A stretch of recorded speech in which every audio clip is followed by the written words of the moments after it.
Good morning students, welcome to our online classes. आज से हम एमएससी फाइनल ईयर मैथमेटिक्स पढ़ना स्टार्ट करते हैं। ये आज आपकी इंट्रोडक्शन वीडियो रहेगी। MSc final year MGSU university के लिए हमारे पास में 5 पेपर लगते हैं। तो पहला जो पेपर होता है उसमें 2 बुक्स होती है हमारे पास में, एक तो टोपोलॉजी, दूसरी होती है फंक्शनल एनालिसिस। सेकंड पेपर जो होता है वो होता है कंटेनर मैकेनिक्स का, और थर्ड पेपर जो हमारे पास में होता है वो होता है ऑपरेशन रिसर्च का।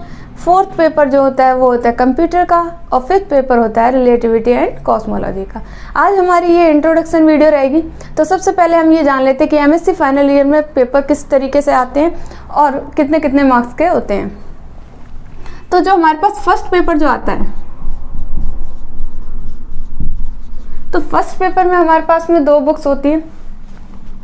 पहली होती है टोपोलॉजी, दूसरी होती है फर्स्ट होती है टोपोलॉजी, और सेकंड जो बुक होती है वो होती है फंक्शनल एनालिसिस।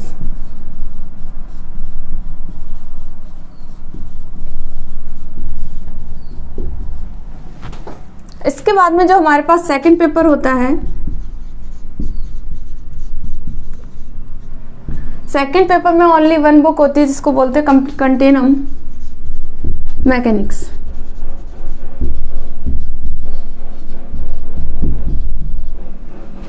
थर्ड पेपर जो होता है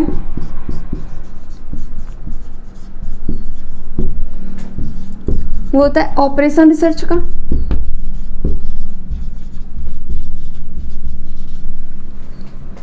फोर्थ पेपर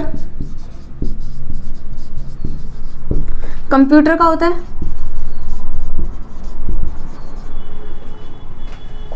फिफ्थ जो पेपर होता है वो होता है रिलेटिविटी एंड कॉस्मोलॉजी का।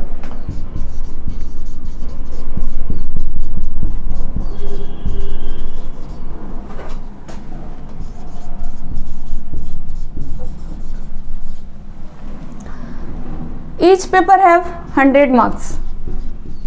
प्रत्येक पेपर 100 मार्क्स का होता है। लेकिन जो हमारे पास फोर्थ पेपर जो कंप्यूटर का होता है, इसमें प्रैक्टिकल भी होता है, और प्रैक्टिकल होता है 30 मार्क्स का,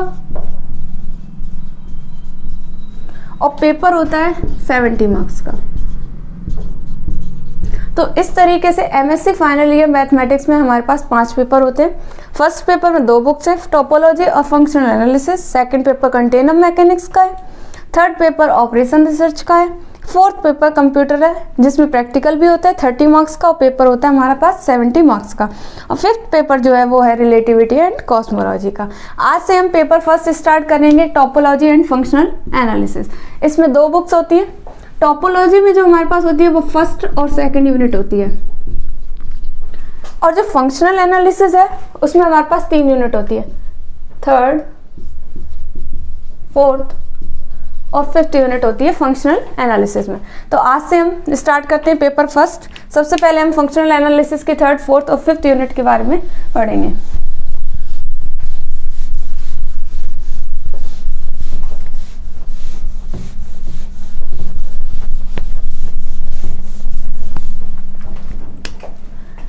तो आज से हम पढ़ेंगे फंक्शनल एनालिसिस।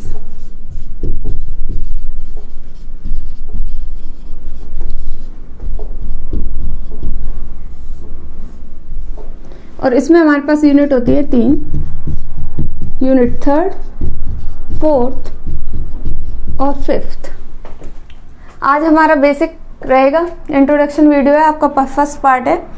तो सबसे पहले देखो यूनिट थर्ड स्टार्ट करते हैं। उसमें हमारे पास चैप्टर नंबर जो 1 है, चैप्टर नंबर 1 है नॉर्म्ड and Banach space. नॉर्म्ड and Banach space, ये हमारे पास चैप्टर नंबर फर्स्ट है। इसको पढ़ने से पहले थोड़ा सा सेट के बारे में जानना जरूरी है, जिससे हम नॉर्म्ड और बनाक स्पेस लिखें तो उसमें सेट का यूज हो तो हमें समझ में आ जाए। तो सबसे पहले सेट होता क्या है? तो set is A well defined collection of object. क्या है? सेट है वो वस्तुओं का एक सुपरिभाषित संग्रह है। तो set is a collection of well defined object.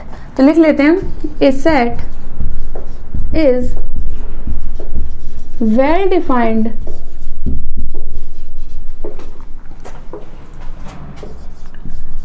collection of objects. यानी कि सेट क्या है? सेट एक वेल डिफाइंड कलेक्शन है किसका? ऑब्जेक्ट्स का। ठीक है, जैसे कि एग्जांपल ले लें, the collection of reverse in India. The collection of reverse in India. India की जितनी भी नदी है उनका अगर एक कलेक्शन बनाया जाए तो क्या होगा? वो एक सेट होगा। तो इसी तरीके से कोई और भी एग्जांपल ले सकते हो। एक क्लास में बैठे हुए 50 स्टूडेंट का कलेक्शन लिख सकते हो एग्जांपल में। एक कलेक्शन ऑफ 50 स्टूडेंट या 10 स्टूडेंट्स, जितने भी स्टूडेंट हैं उनका कलेक्शन बना दें तो वो भी क्या होगा? एक सेट होगा। और सेट हमेशा वेल डिफाइन होगा। जैसे 10 स्टूडेंट है तो 10 ही स्टूडेंट्स रहेंगे। तो सेट के आप बहुत सारे एग्जांपल ले सकते हो। जैसे कि बात करें अल्फाबेट की, तो कलेक्शन ऑफ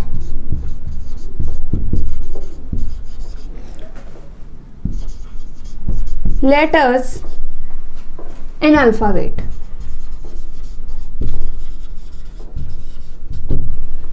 अल्फाबेट के जितने भी लेटर्स हैं अगर हम उनका कलेक्शन बनाए तो वो भी क्या होगा? हमारे पास एक सेट होगा।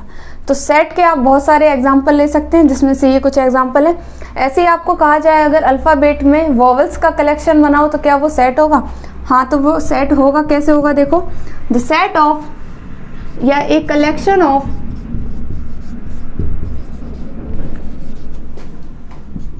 वॉवल्स इन अल्फाबेट। अल्फाबेट के जितने भी वॉवल्स ले लें और उनका अगर हम एक कलेक्शन बनाएं तो वो भी हमारे पास क्या बनेगा? एक सेट बनेगा। कैसे बनेगा? देखो, वॉवल्स हमारे पास कौन कौन से होते हैं? ए, ई, आई, ओ, यू। अगर इनको करली ब्रैकेट लगा करके लिख दिया जाए और सभी को सेपरेट कर दिया जाए तो ये फॉर्म जो होती है ये क्या है? एक सेट बनाती है। तो सेट क्या हो गया? तो set is A well defined collection of objects. यानी सेट क्या है? वेल डिफाइंड ऑब्जेक्ट्स का एक कलेक्शन है। इसका कोई भी एग्जांपल ले सकते हो, जैसे the collection of reverse in India. India की जितनी भी नदियां हैं अगर उनका हम एक कलेक्शन बनाए तो कलेक्शन भी क्या होगा? सेट होगा। सेकंड हमने एग्जांपल लिया था एक कलेक्शन ऑफ 10 स्टूडेंट्स। 10 स्टूडेंट्स का कलेक्शन करो तो वो भी क्या होगा? सेट होगा। Collection of letters in alphabet.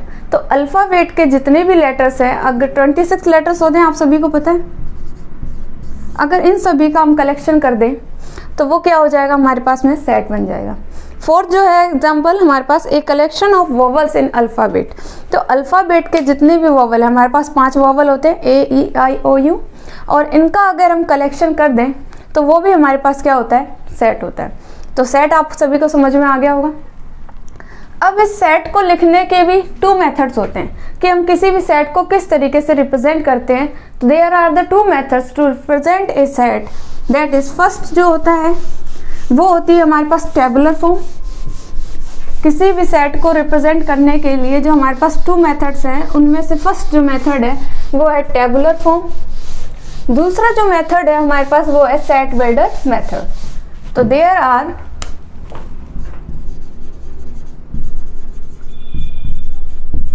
two types to represent a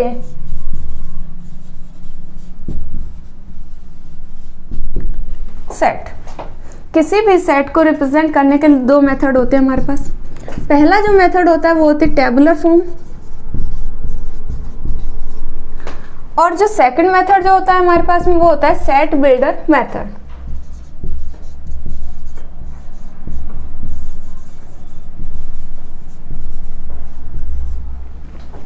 दो मेथड है हमारे पास में। फर्स्ट जो हमारे पास में है टेबुलर फॉर्म। तो किसी भी सेट को टेबुलर फॉर्म में किस तरीके से लिखेंगे? तो टेबुलर फॉर्म में लिखने के लिए जैसे कि मान लो हमारे पास में वैल्यू है 1 2 3 4 और 5। हमारे पास 5 नंबर हैं, इनको टेबुलर फॉर्म में रिटर्न करना है और एज ए सेट के रूप में इनको टेबुलर फॉर्म में कैसे लिखेंगे। तो टेबुलर फॉर्म में जब भी किसी सेट को रिप्रेजेंट करना हो तो सबसे पहले अलग अलग जो लेटर्स हैं उनको कॉमा लगाकर सेपरेट कर देंगे और साथ में उनके बाद क्या लगा देंगे, करली ब्रैकेट लगा देंगे। तो इस फॉर्म में जो लिखा जाएगा वो क्या होगा, टेबुलर फॉर्म। इसी तरीके से अगर आपको पर्टिकुलर कोई 4 लेटर्स A, B, C और D दे रखे हैं, देन टेबुलर फॉर्म में इसको लिखने के लिए क्या करेंगे, A, B और C और D को क्या करेंगे, कॉमा लगा करके सेपरेट कर देंगे और इनके बाद क्या लगा देंगे, करली ब्रैकेट लगा देंगे। तो इस तरीके से जो लिखे जाएंगे वो टेबुलर फॉर्म में है। इसी तरीके से जैसे वॉवेल्स का कलेक्शन,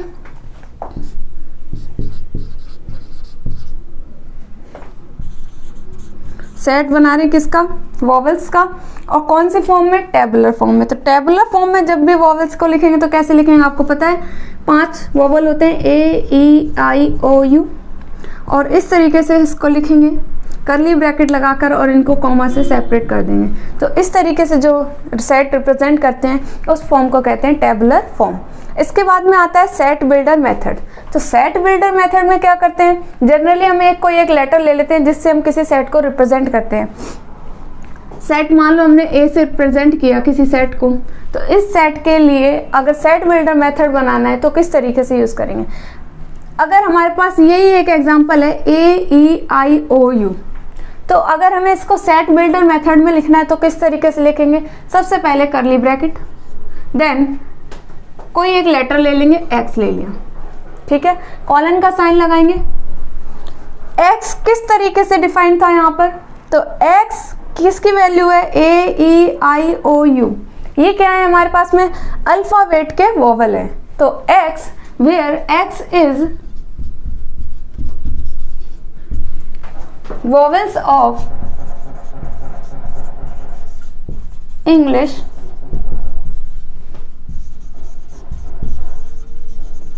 अल्फाबेट, और इसको करली ब्रैकेट में बंद कर दो। तो X लिखा कोई भी एज ए लेटर जिसको हम डिफाइन कर देंगे किस तरीके से कि यहाँ पर हमारे पास A, E, I, O, U था, तो X is the vowel of English alphabet. तो X क्या है, हमारे पास वोवल्स हैं जो इंग्लिश अल्फाबेट के हैं। और इसको अगर टेबुलर फॉर्म में लिखना हो तो वापस आप कैसे लिखोगे, किसी भी सेट A को रिप्रेजेंट करने के लिए वोवल हमारे पास 5 हैं, तो A, E, I, O, U। तो ये वाली जो फॉर्म हो गई, ये तो हो गया सेट बिल्डर।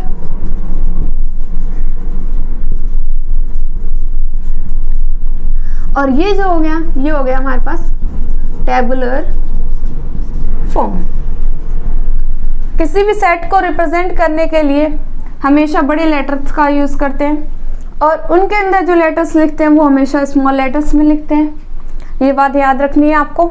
और किसी भी सेट के लिए कोई भी वर्ड जो है वो कॉमा लगाकर सेपरेट कर दिया जाए और करली ब्रैकेट में बंद कर दिया जाए वो टेबुलर फॉर्म में।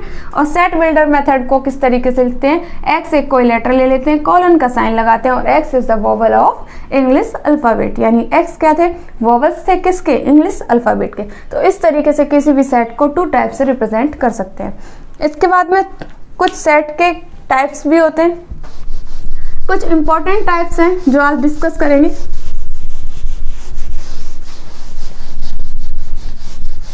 Types of set.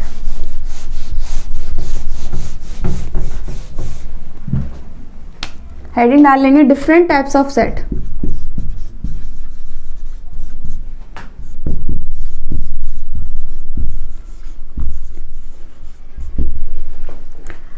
सेट में जैसे फर्स्ट टाइप ले लिया हमने फाइनाइट सेट। फाइनाइट सेट, तो फाइनाइट सेट होता क्या है, तो फाइनाइट सेट है a set in which the number of elements are finite, then set is called finite set. एक ऐसा सेट जिसमें फाइनाइट नंबर ऑफ एलिमेंट्स आए तो उसको हम क्या कहेंगे, फाइनाइट सेट कहेंगे। तो ए सेट कंसिस्टिंग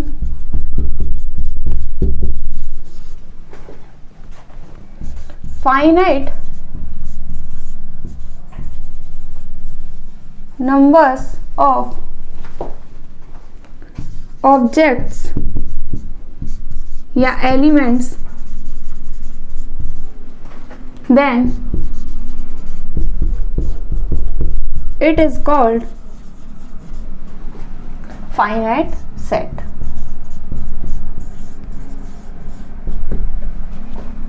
तो किसी भी सेट में अगर फाइनाइट नंबर ऑफ ऑब्जेक्ट्स या फिर एलिमेंट्स है तो उसको हम क्या बोलेंगे, फाइनाइट सेट। इसके बाद में सेकंड टाइप जो आता है वो आता है इनफाइनाइट सेट। अब infinite set, a set consisting the infinite number of elements, then it is called infinite set। तो एक ऐसा सेट जिसमें इनफाइनाइट एलिमेंट्स हैं वो क्या होगा, इनफाइनाइट सेट होगा। तो a set consisting infinite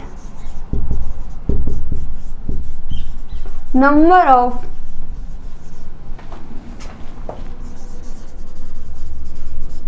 elements, then it is called infinite set।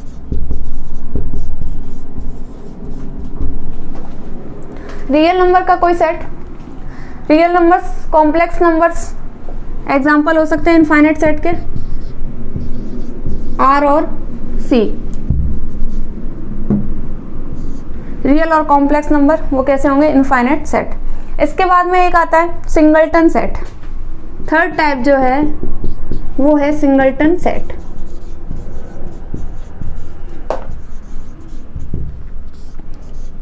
तो सिंगलटन सेट क्या होगा, इस set in which only a single elements belongs, then it is called singleton set. तो a set consisting A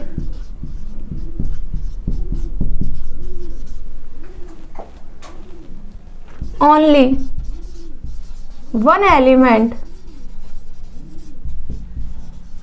then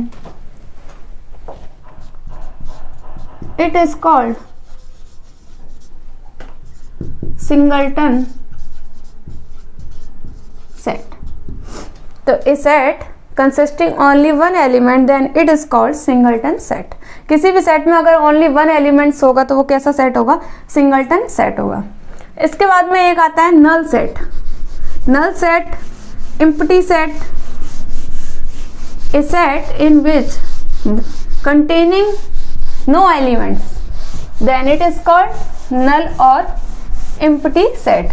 तो जिस set में कोई भी एलिमेंट्स ना हो तो उसको सेट को क्या बोलते हैं हम, नल सेट बोलते हैं। फोर्थ टाइप है इसका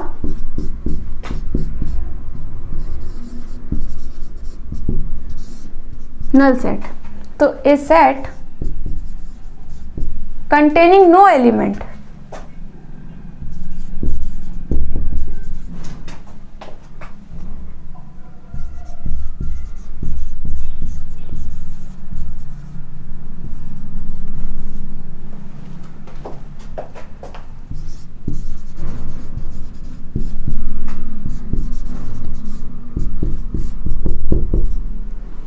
then it is called null set।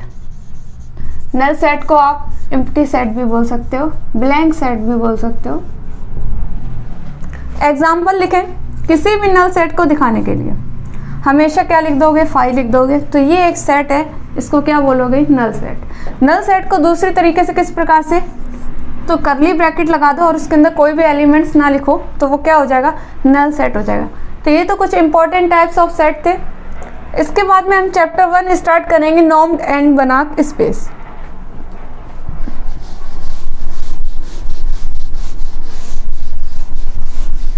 नॉर्म्ड linear space और बनाक स्पेस। फर्स्ट है normed linear space. Norm linear space को पढ़ने से पहले क्या पढ़ना पड़ेगा, लीनियर स्पेस। और उसमें नॉर्म की अगर प्रॉपर्टी सेटिस्फाइड हो जाती है तो उसे क्या कहेंगे, नॉर्म लीनियर स्पेस। तो पहले इसमें देख लें linear space.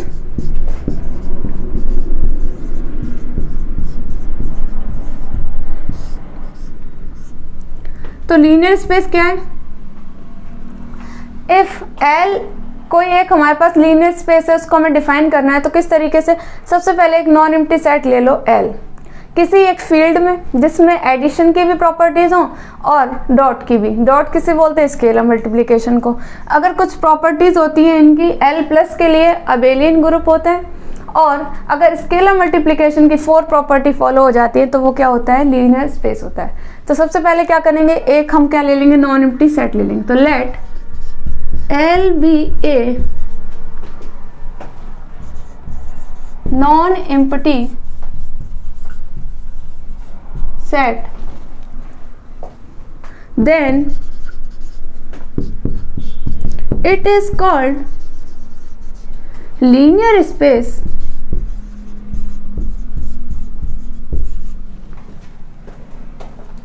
over the field। Field कैसी? F, जिसमें प्लस कंपोजिशन और डॉट कंपोजिशन दोनों। Over the field F plus dot, where plus क्या है हमारे पास में? इंटरनल कंपोजिशन है। प्लस जो है वो है हमारे पास इंटरनल कंपोजिशन।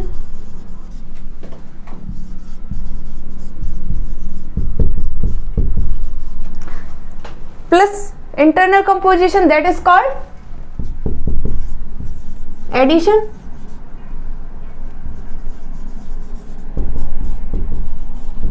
और dot and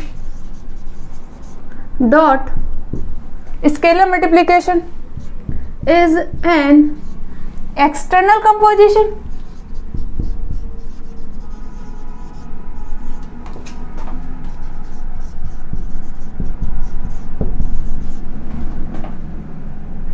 It is called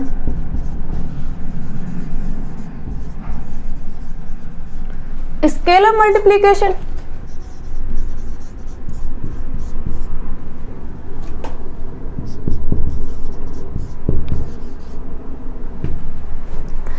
Then L is said to be linear space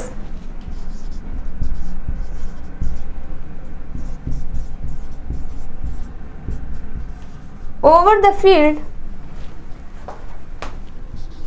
field क्या लिया हमने? F plus dot. If it is satisfy the following axioms. क्या कह रहा है कि लीनियर स्पेस क्या है? Let L be a non empty set. L हमारे पास कोई एक नॉन एम्प्टी सेट है, then it is called linear space over the field F plus dot. किसी भी फील्ड के ऊपर जिसमें प्लस कंपोजिशन और डॉट, डॉट स्केलर मल्टीप्लिकेशन और प्लस जो है वो हमारे पास एडिशन है, तो वो क्या कहलाएगा? लीनियर स्पेस कहलाएगा। Where plus is an internal composition called addition and dot is an external composition and it is called scalar multiplication. Then L is said to be linear space over the field F plus dot if it is satisfy the following axioms। अगर linear space है किसी field के ऊपर, तो अगर वो satisfied करेगा हमारी जो आगे 4 प्रॉपर्टी लिखेंगे तो वो क्या होगा? लीनियर स्पेस होगा, अदरवाइज वो लीनियर स्पेस नहीं होगा।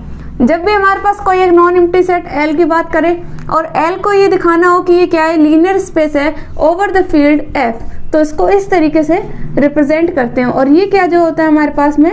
Linear space. आप इसका स्क्रीनशॉट ले सकते हैं।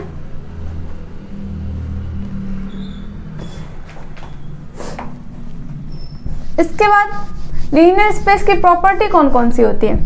तो जो लीनियर स्पेस होता है वो प्लस के लिए अबेलियन ग्रुप होता है।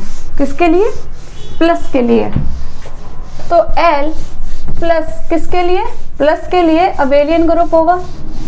आप सबको पता होगा अबेलियन ग्रुप 5 प्रॉपर्टी को फॉलो करता है। तो फर्स्ट प्रॉपर्टी लिखो इसमें, L प्लस के लिए क्या होगा? अबेलियन,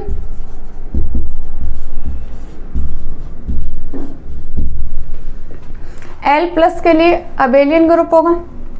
अबेलियन ग्रुप होगा तो कौन सी 5 प्रॉपर्टी होती है? First closure property, second associative,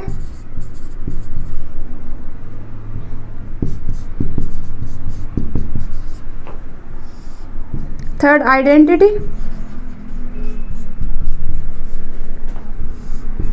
inverse, और फिफ्थ होती है कम्यूटेटिव।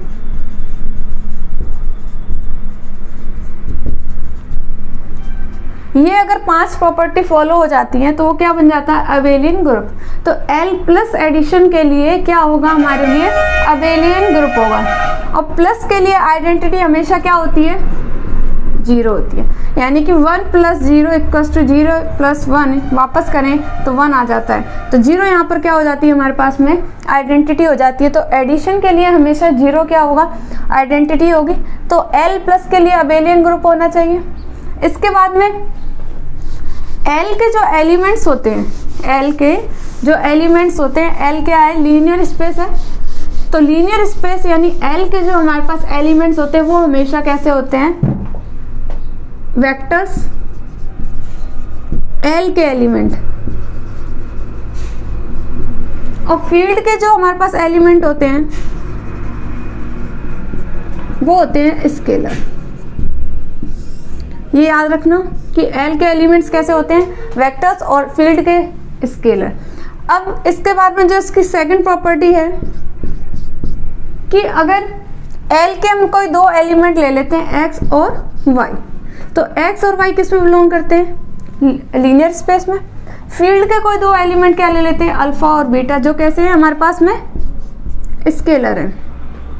तो x और y 2 एलिमेंट हैं L के, अल्फा और बीटा एलिमेंट हमारे F के। तो पहली प्रॉपर्टी जो है इसके अंदर वो क्या होनी चाहिए कि किसी भी 2 स्केलर्स का एडिशन और उसका किसी भी 2 वेक्टर्स का एडिशन और किसके साथ में? किसी स्केलर के साथ उसका डॉट प्रोडक्ट। वैल्यू क्या आनी चाहिए? Alpha x plus beta y.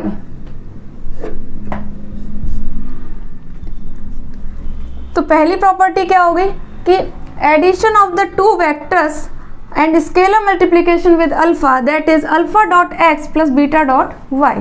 यानी किसी भी अल्फा कोई स्केलर क्वांटिटी थी, उसका हमने x प्लस y के साथ, यानी कि जो हमारे पास वेक्टर्स थे x और y, उसका एडिशन करवाया। तो मल्टीपल करने पर ये वाली प्रॉपर्टी सेटिस्फाइड होनी चाहिए। क्या आना चाहिए कि अल्फा.x प्लस बीटा.y। इसी तरीके से सेकंड प्रॉपर्टी, अगर अल्फा और बीटा 2 हमारे पास में स्केलर्स हैं और इनका एडिशन, अल्फा प्लस बीटा का एडिशन और स्केलर मल्टीप्लिकेशन किसी एक वेक्टर के साथ x के साथ, वैल्यू क्या आनी चाहिए? Alpha x plus beta x. यानी addition of the 2 scalars and the multiplication with a vector, that is alpha x plus beta x आना चाहिए। थर्ड जो इसमें होती है प्रॉपर्टी वो होती है अगर अल्फा और बीटा 2 स्केलर्स हैं और इनका मल्टीपल करवाएं x के साथ, अल्फा बीटा डॉट x हो, तो ये वैल्यू वही आएगी जो अल्फा और बीटा x की आएगी। या इसको आप इस तरीके से लिख सकते हो कि अल्फा का मल्टीपल बीटा डॉट x के साथ करवाएं तो वैल्यू क्या आएगी?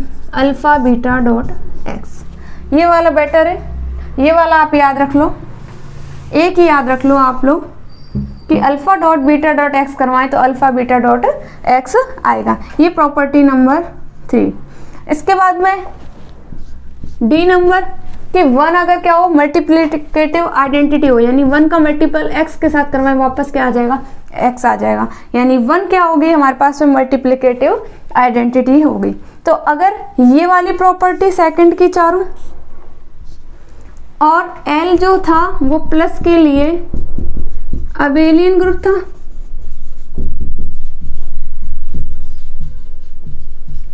तो अगर L प्लस के लिए अबेलियन ग्रुप हो और अगर ये सारी प्रॉपर्टी सेटिस्फाइड होती हूँ तो वो क्या बन जाएगा हमारे पास में? Linear space. लीनियर स्पेस तब होगा जब वो ये वाली सेटिस्फाइड करे प्रॉपर्टी और सेकंड वाले की चारों प्रॉपर्टी सेटिस्फाइड करे। अगर इतना सेटिस्फाइड करेगा तो वो हमारा क्या हो जाएगा, linear space over the field F, L F. इस तरीके से इसको शो करते हैं। कल नेक्स्ट क्लास में हम नॉर्म लीनियर स्पेस और नॉर्म के बारे में पढ़ेंगे। Thank you so much.